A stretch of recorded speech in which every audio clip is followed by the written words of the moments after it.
ஆயாத்வித்தனுவாகத்ய வாமதேவ ரிஷிஹி அனுஷ்டுப் சந்தஹ. அப்பனே விநாயகா விநாயகா சொல்லியா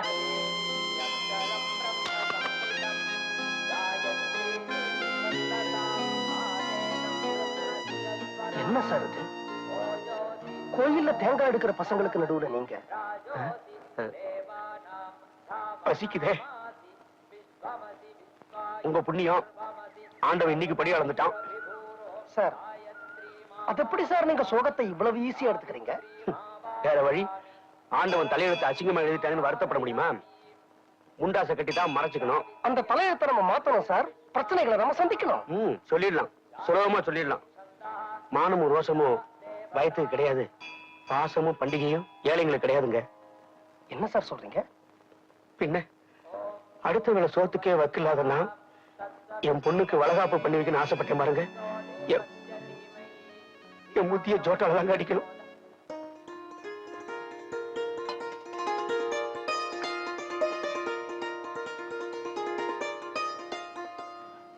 சுதா, அவங்களுக்கும் நம்மளை விட்டா வேற யார் இருக்காங்க?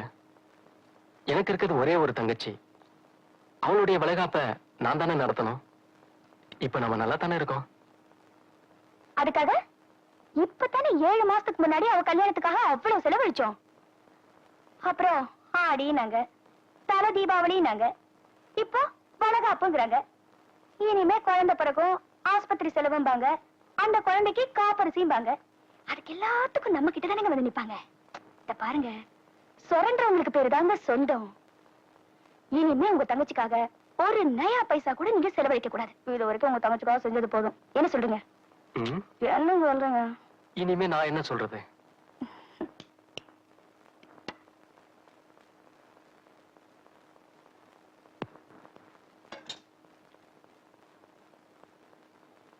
அம்மா, நான் எவ்வளவோ கணக்கு போட்டேன். இப்ப எங்க 2 பேருக்கும் எக்கச்சக்கமா கடன் இருக்கு. அதனால மாப்பிள்ளைய அவர் சக்திக்கு தகுந்த மாதிரி வளகாப்பு நடத்திக்க சொல்லு. நாம ஏதாவது மொழி எழுதிடலாம். கமலா, நம்ம கேஸ் கீழ்கோர்ட்ல தோத்து போச்சு, மேல்கோர்ட்ல அப்பீல் பண்ணலாம்.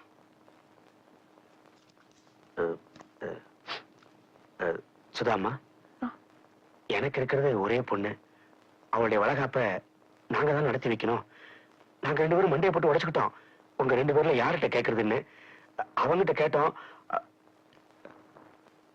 அவன் இந்த வருமா, உன்னை தெய்வமா நினைச்சு கேட்டுக்கிறோமா, இந்த ஒரு காரியத்தை மட்டும் பண்ணி வச்சிருமா, அப்புறம் எங்க காரியத்தை கூட நீ பண்ண வேண்டாம்.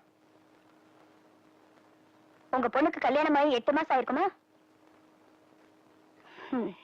இப்ப அவளுக்கு 7 மாசம். இல்ல, அது அது நாளை காலையில சொல்றேன்.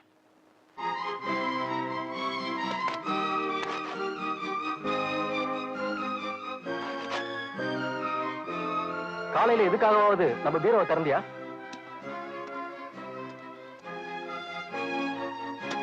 உன் பொட்டி காலையில எதுக்கோ திறந்தியம்மா.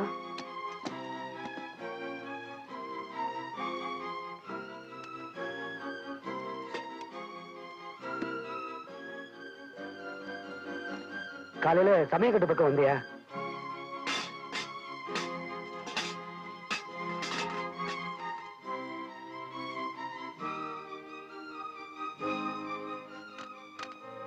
அது எங்க பெட்டி, அதுல எப்படி?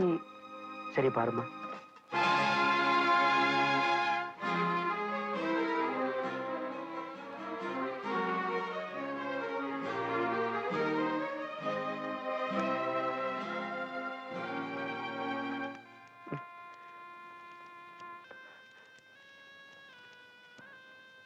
என்ன மன்னிச்சிருமா. எங்க கல்யாணியோட வளகாப்புக்கு நீ பணம் தருவியோ மாட்டியோங்கிற பயத்துல நான் தான் அந்த பணத்தை திருடிட்டேன்.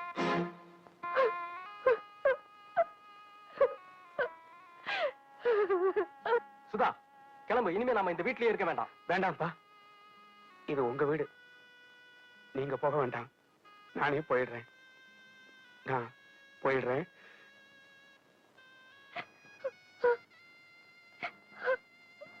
வாங்க போல. நீ எங்கடி வர? எங்கடி வர? நீ திருடனா ஜெயிலுக்கு போனோம். திருடனோட பொண்டாட்டி எல்லாம் ஜெயிலுக்கு போக கூடாது. உள்ள போ, சமய கட்டுக்குள்ள போடி. அவ ஒண்ணும் பண்ணலப்பா. நான் தான் திருடினேம்மா. நான் போயிடுறேன். நான் தானே திருடினேன். ஏன் நீ நிக்கிற? உள்ள போ, சமய கட்டுக்குள்ள போடி. போடி.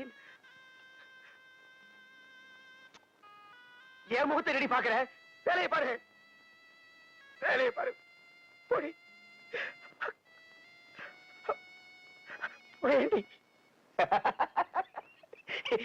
என் மருமக பெரிய கில்லாடி.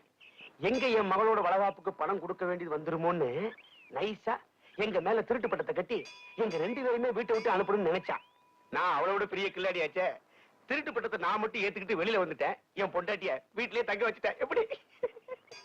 அப்ப அந்த 2000 ரூபாய் பணத்தை நீங்க எடுக்கலையா? நானா? 2000 ரூபாயா? சாமி, 2000 ரூபாய் என் கண்ணால பார்த்தாலே என் உடம்புல இருக்க தண்ணி எல்லாம் 3 நாளைக்கு வத்திரும். நான் எப்படி எடுக்க முடியும்? இந்த பிள்ளைய நான் சத்தியமா சொல்றேன், நான் அந்த பணத்தை திருடவே இல்லை. என் மருமக தான் எங்களுக்கு தெரியாம அந்த பணத்தை எடுத்து எங்க பெட்டிக்குள்ள வச்சிருக்கணும்.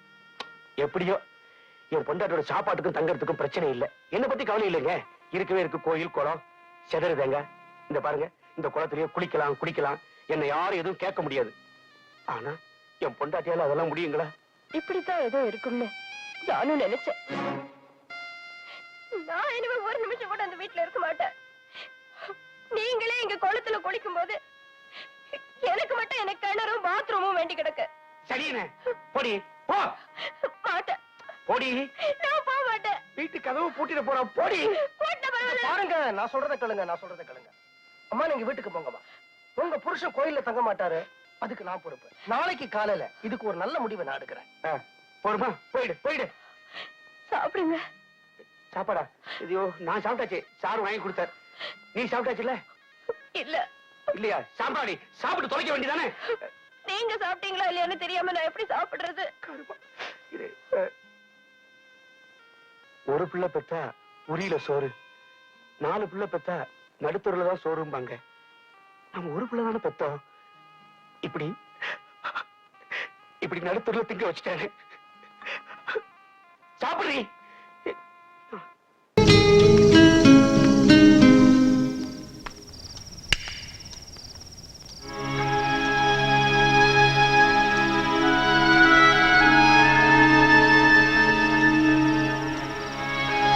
நீங்க அவசரமா வெளியூர் போயிருக்கிறதா சொல்லிருக்கேன். எப்போ உங்க ஞாபகமாவே இருக்காங்க. எல்லாருக்கும் பதில் சொல்லிட்டேன். இந்த குழந்தைகளுக்கு என்ன பதில் சொல்றதுன்னு தெரியல. சின்ன வயசுலயே அப்பா அம்மா அக்கா தங்கச்சி எல்லாத்தையும் இழந்த குழந்தைங்க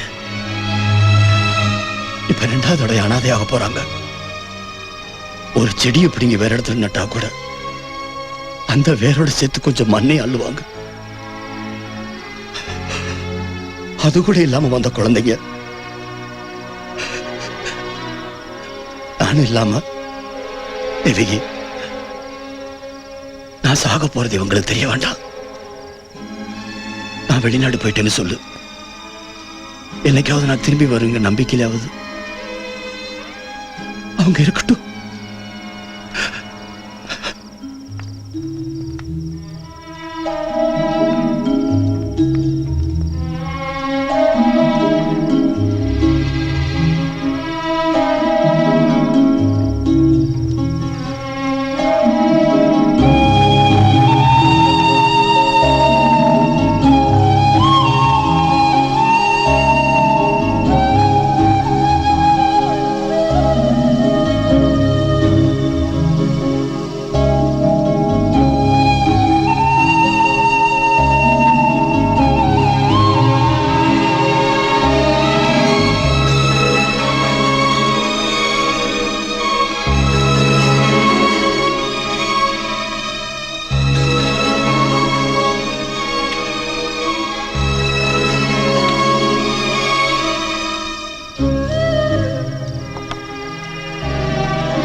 கடவுள் எனக்கு 2 தடவை குழந்தைகளை கொடுத்தாரு. ஆனா ஒரு தடவை கூட வாழ கொடுத்து வைக்கல. அவங்கள நீ பார்த்துக்க.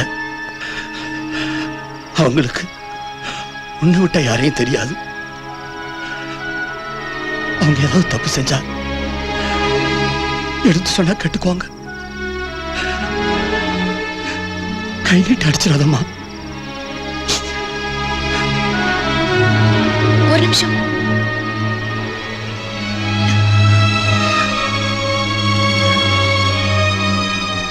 ஒண்ணும் இல்ல.